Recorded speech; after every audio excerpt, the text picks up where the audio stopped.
World kidney day के अवसर पर हमारे साथ है जमशेदपुर से डॉक्टर ए वाहिद खान। स्वागत है। मेरा पहला सवाल है, अक्सर किडनी की बीमारी शुरुआती दौर में पता क्यों नहीं चलती? एक्चुअली किडनी स्पेसिफिक कोई सिम्टम नहीं होता है, और जो सिम्टम होते हैं शुरुआत में, जो कंप्लेन होते हैं पेशेंट के, वो किसी भी ऑर्गन से हो सकते हैं। किडनी की जो डिजीज होती है, इसको एक तरह से आप बोल सकते हैं कि मल्टी ऑर्गन फेलियर होता है। हर ऑर्गन आहिस्ते आहिस्ते खराब होने लगता है किडनी की खराबी होने से। तो इसका सिम्टम बहुत वेग होता है, क्लियर कट नहीं होता है, इसीलिए पेशेंट को पता नहीं चल पाता है और डायग्नोसिस में डिले होता है। कुछ लोगों को जैसे स्वेलिंग होने लगती है पैर में, तो स्वेलिंग का तो बहुत सारे रीजन होता है।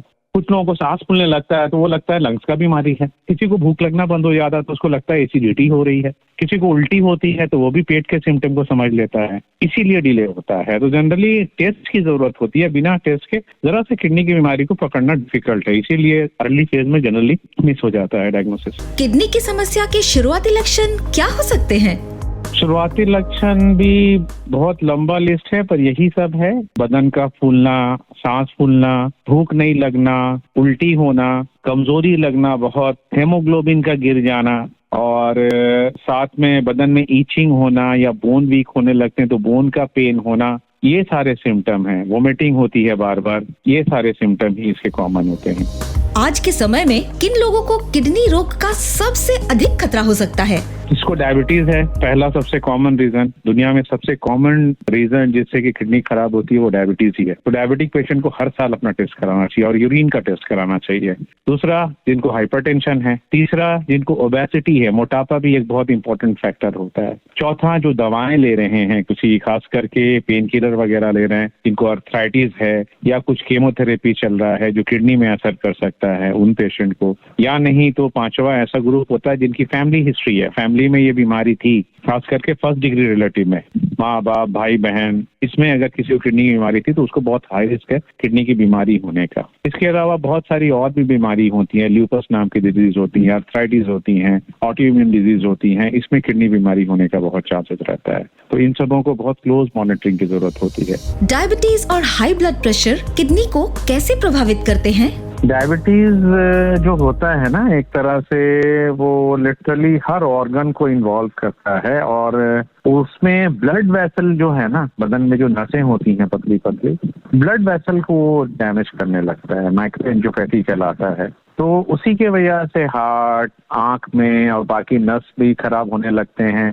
तो जो किडनी भी होता है ना, वो समझ लीजिए आप ब्लड वेसल का ही एक जो है बंडल होता है, उसमें ब्लड वेसल ही भरे होते हैं, ठीक है, जिसको कैपिलरीज बोलते हैं, सबसे छोटा छोटा पतला पतला। इसीलिए उसमें भी डिजीज आने लगता है। एक जनरलाइज डिजीज होती है जो सब जगह होती है, पर किडनी में ये मैनिफेस्ट करने लगता है, दिखने लगता है, जल्दी उसका सिम्टम आने लगता है। डायबिटीज भी वही है, हाइपरटेंशन भी वही बीमारी है। हाइपरटेंशन भी बीमारी एक्चुअली ब्लड वेसल की ही है। ब्लड वेसल में प्रेशर ज्यादा पड़ता है, ब्लड प्रेशर ज्यादा होने की वजह से, इसलिए ब्लड वेसल खराब होने लगता है, नस खराब होने लगती है, आर्टरी खराब होने लगती है। इसी का डायरेक्ट असर किडनी में भी पड़ता है, वहां भी वो खराब होने लगता है। यही दो रीजन होता है। ब्लड वेसल माइक्रो एंजियोपैथी कहलाता है, उसके थ्रू ये डैमेज करता है। कोई भी डिजीज जो ब्लड वेसल को इन्वॉल्व करती है, जिस तरह की वैस्कुलाइटिस नाम की भी एक बीमारी होती है, जिसमें अपने इम्यून सिस्टम ही अपने ब्लड वेसल के अगेंस्ट एंटीबॉडी बनाने लगता है, तो उसमें भी किडनी डैमेज होता है। ये सब ब्लड वेसल से ही रिलेटेड है। आज की लाइफस्टाइल किडनी हेल्थ को कैसे प्रभावित कर रही है? लाइफस्टाइल तो सबसे इम्पोर्टेंट है आजकल, क्योंकि ये जो आप बोले हैं सबसे कॉमन रीजन खराब होने का किडनी, डायबिटीज, हाइपरटेंशन जो है, या मेडिकेशन, ये तीनों समहाउ किसी न किसी लाइफस्टाइल से ही इन्वॉल्वमेंट है।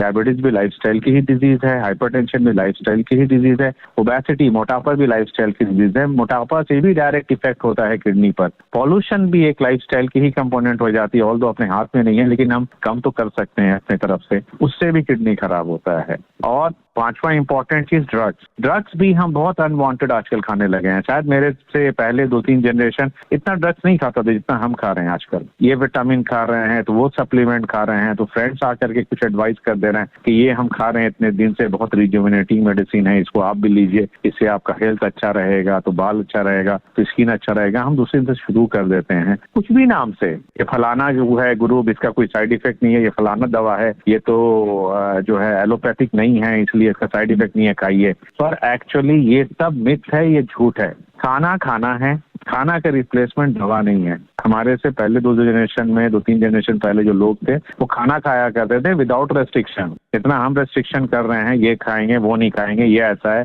इसमें फैट है, वो नहीं खाते थे। पर समहाउ उनकी लाइफस्टाइल ज्यादा अच्छी थी, वो हमसे ज्यादा जिंदा रहते थे, लंबे, ज्यादा हेल्दी हुआ करते थे। आज हम किए क्या है, खाना को हम बहुत मैनिपुलेट कर दिए हैं, ठीक है। खाने में हम बहुत कुछ अननेचुरल चीज खाने लगे हैं और दवाओं पे ज्यादा डिपेंडेंट हो गए हैं। आउट ऑफ प्रिस्क्रिप्शन, बिना डिजीज के भी हर कोई 1-2 दवा खा रहा है। ये आजकल का लाइफस्टाइल हो गया। This is very dangerous and pathetic. And top of that, हमारे खाने में भी अनफॉर्चुनेटली हर 1-2 दिन में न्यूज आता है कि कहीं दूध में मिलावट है, तो कहीं पनीर में है, तो सब्जियों में भी इंजेक्शन पड़ रहा है। जो चावल और ये हम अनाज खा रहे हैं उसमें भी इंसेक्टिसाइड है। तो अल्टीमेटली ये जितने भी केमिकल हैं, ये सबका असर तो किडनी पे पड़ता है। सब मिला करके हम लोग को ये प्रॉब्लम है कि हमारी किडनी को डेली मल्टीपल इंसल्ट हो रहा है। इन सबका असर हम लोग को देखने में मिलता है। इसीलिए शायद आज किडनी की बीमारियां इतनी कॉमन हो गई हैं, जो आज से करीब 25-30 साल पहले इतनी नहीं थी।